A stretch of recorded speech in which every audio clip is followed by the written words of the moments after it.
আসসালামু আলাইকুম এভরিওয়ান, কেমন আছেন সবাই? আশা করছি সবাই অনেক ভালো আছেন। আলহামদুলিল্লাহ আমরাও ভালো আছি।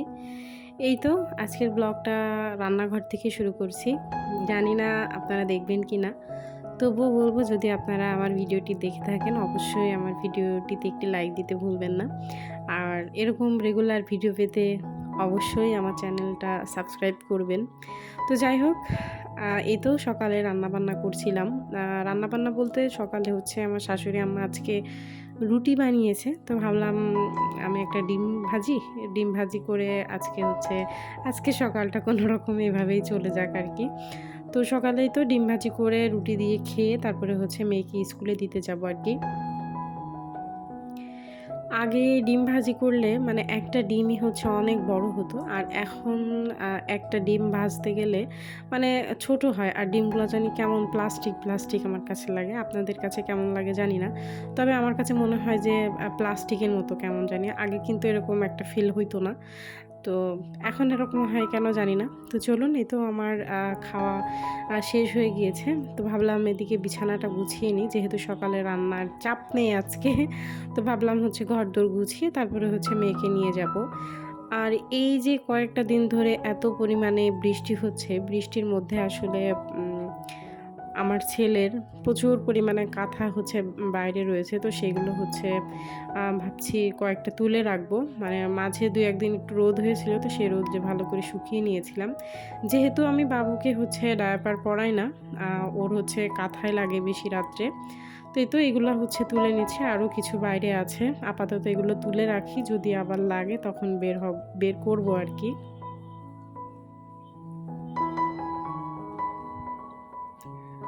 তো এই তো তারপরে হচ্ছে আমি এগুলা আলমারিতে তুলে রাখছি। আমার রুমের মধ্যে যেহেতু এই একটাই বড় আলমারি, আর অন্য কোনো জায়গা নাই আসলে ওইভাবে কাপড় রাখার। তো ভাবতেছি আরেকটা ছোট কাপড় রাখার জন্য কিছু একটা কিনতে হবে আরকি। যেহেতু ৪ জনের জন্য হচ্ছে এই একটা আলমারিই ভরসা।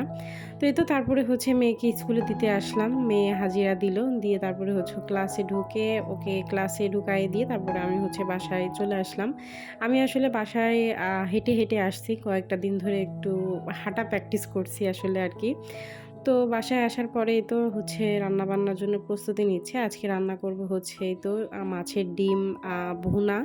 আর এটাকে চিনেন আপনারা? এটা হচ্ছে কচুর ডাঁটা। এটা আমার ফুফি শাশুড়ি নিয়ে এসে দিয়েছিল। তো ওটাই তো সিদ্ধ করে নিলাম। তারপরে হচ্ছে এই তো ভাজি করব। এটা খেতে যে কি মজা হয়েছিল! যেহেতু খাবার পরে আমি হচ্ছে ভয়েস দিছি, এজন্য বললাম। আর হচ্ছে কয়েকটা পুল্লা ছিল। তো সেটা হচ্ছে একটু চচ্চড়ি করব। তো এটা মানে যখন সিদ্ধ করি তখন আমার আসলে ধনেপাতা দিতে মনে ছিল না। এজন্য হচ্ছে পরে দিয়েছি। তবুও কিন্তু খেতে খুবই মজা হয়েছিল আলহামদুলিল্লাহ। আর এই তো পোল্লাটা হচ্ছে আমি হাত মাখা করে মাখিয়ে দিলাম। এটা হচ্ছে যে জিরা, তারপরে আপনার সরিষা বাটা, পেঁয়াজ বাটা দিয়ে এটা হচ্ছে তো মাখিয়ে তারপরে হচ্ছে বসিয়ে দিব। এটাও হতে থাক। আর এদিকে দেখেন মাছের ডিমটাও হচ্ছে আমি সিদ্ধ করতে বসিয়ে দিয়েছি। সিদ্ধ না আসলে, এটা হচ্ছে লবণ হলুদ দিয়ে মানে একটু সাতলানো বলে এটাকে আমার শাশুড়ির ভাষায়। তো একটু সাতলিয়ে নিচ্ছে আরকি। তো এই তো তারপরে এখন দুপুর হচ্ছে ২টার দিকে আমাদের গ্রাম থেকে কিছু কাঠ আসার কথা ছিল। তো সেই কাঠগুলো এসেছে। এগুলা দিয়ে আসলে বাসার কিছু জিনিসপত্র বানাতে হবে। যেমন আমাদের রুমের একটা ড্রেসিং টেবিল। তো সেগুলো হচ্ছে এই তো গ্রাম থেকে পাঠানো হয়েছে। তারপরে তো আপনাদের ভাইয়া এগুলো গুছিয়ে রাখছিল মেয়ের ঘরের হচ্ছে খাটের নিচেই। তো এই তো তারপরে দুপুরে খাওয়া-দাওয়া শেষে দুপুরে একটু রেস্ট করলাম। তারপরে এই তো বিকাল ৪টার দিকে একটু বের হলাম। কারণ হচ্ছে আমার শাশুড়ি হজ থেকে যে জায়নামাজ এনেছে এবং তসবিহ এনেছে। তো আমার চাচী শাশুড়িদের বাসায় ওটা দিতে যাচ্ছি। তো যাওয়ার সময় রাস্তায় মনে হচ্ছিল যে এখনই বৃষ্টি নামবে। মানে খুবই আকাশের অবস্থা খুব খারাপ ছিল। মনে হচ্ছিল যেকোনো মুহূর্তে ঝড় হতে পারে। আপনাদের ভাইয়া বলছিল, "না হয় চলো ফিরে যাই।" তো আমি বললাম, "না, যেহেতু বের হয়েছি, বের হওয়া আসলে হয় না। তো যেহেতু বের হয়েছি তো সেহেতু হচ্ছে চলো ফিরবো না। একবারই দিয়েই আসি। ভিজলে ভিজবা না আরকি, এরকম একটা অবস্থা।" তো দেখেন আকাশটা কি মেঘাচ্ছন্ন। আর আমার বাবাটা এই যে সামনে বসতে পেরে মানে সে মোটরসাইকেলে বসলে হচ্ছে সামনে বসবে, তার হচ্ছে সামনে বসলে মনে হয় ভালো লাগে। তো তারপর আপনাদের ভাইয়ার বাইকের তেল শেষ, সে বলছে দেখি তেল নিতে হবে, তো তেল নিলাম।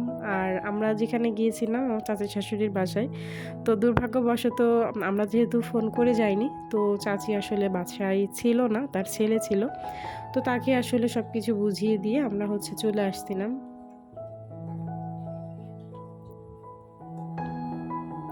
আমার বাবাটা দেখেন মাশাআল্লাহ দেখতে দেখতে কিন্তু সে বড় হয়ে যাচ্ছে। আর এদিকে আপনাদের মায়ের হচ্ছে তেল নেওয়া শেষ। তো এই তো তারপরে হচ্ছে তেল নেওয়ার পরে এখান থেকে আপনাদের ভাইয়া মানে আমার শ্বশুরের জন্য কিছু ওষুধ নিল। তারপরে হচ্ছে যাব চাচি শাশুড়ির বাসায়। আর আকাশে কি পরিমাণে যে মেঘ, আমার খুব ভয় লাগছিল যেহেতু বাবু আছে। তো এজন্য বললাম একটু তাড়াতাড়ি চলো। তো সে ওষুধ নিচ্ছে আর আমি আর আমার ছেলে যে এখানে দাঁড়িয়েছিলাম।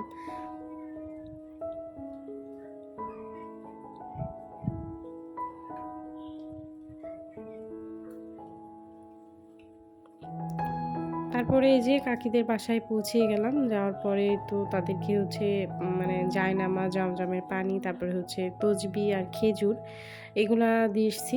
দিয়ে আসার পরে দিয়ে আমরা বাসার দিকে চলে আসছিলাম। যে বললাম যেহেতু কাকি বাসায় ছিল না, আমরা ফোন করেও যাইনি। কাকি অবশ্য বসতে বলছিল, কিন্তু আসলে যেহেতু আকাশের অবস্থা ভালো না, বাবু আছে সাথে, এজন্য আসলে চলে আসছিলাম আমরা। বসিনি। হয়তোবা যদি বসতাম তাহলে যদি আবার জোরে বৃষ্টি নেমে যায় বাসায় যেতে পারবো না, এজন্য আসলে চলে আসছিলাম। আর এদিকে দেখেন আমার ছেলে মনে করেছে ওর বাবা মনে হয় ওকে নিবে না, এই জন্য হচ্ছে সে কান্নাকাটি শুরু করে দিয়েছে। তো যাই হোক, আজকের এই ছোট্ট ভিডিওটা আপনাদের কাছে কেমন লাগলো অবশ্যই কমেন্টে জানাতে ভুলবেন না। আর এখন থেকে রেগুলার হওয়ার চেষ্টা করব। তো চলুন ভিডিওটাও তাহলে আজকে এখানে শেষ করে দিচ্ছি। সবাই খুব ভালো থাকবেন, সুস্থ থাকবেন, নিরাপদে থাকবেন। দেখা হবে খুব শীঘ্রই পরের আরেকটা ব্লগে। আমার ছেলের কান্না দেখে আমি আর ভয়েসটা শেষ করতে পারছি না। তো যাই হোক, আজকের মতো আবারও আপনাদের কাছ থেকে বিদায় নিয়ে নিচ্ছি। আসসালামু আলাইকুম, আল্লাহ হাফিজ।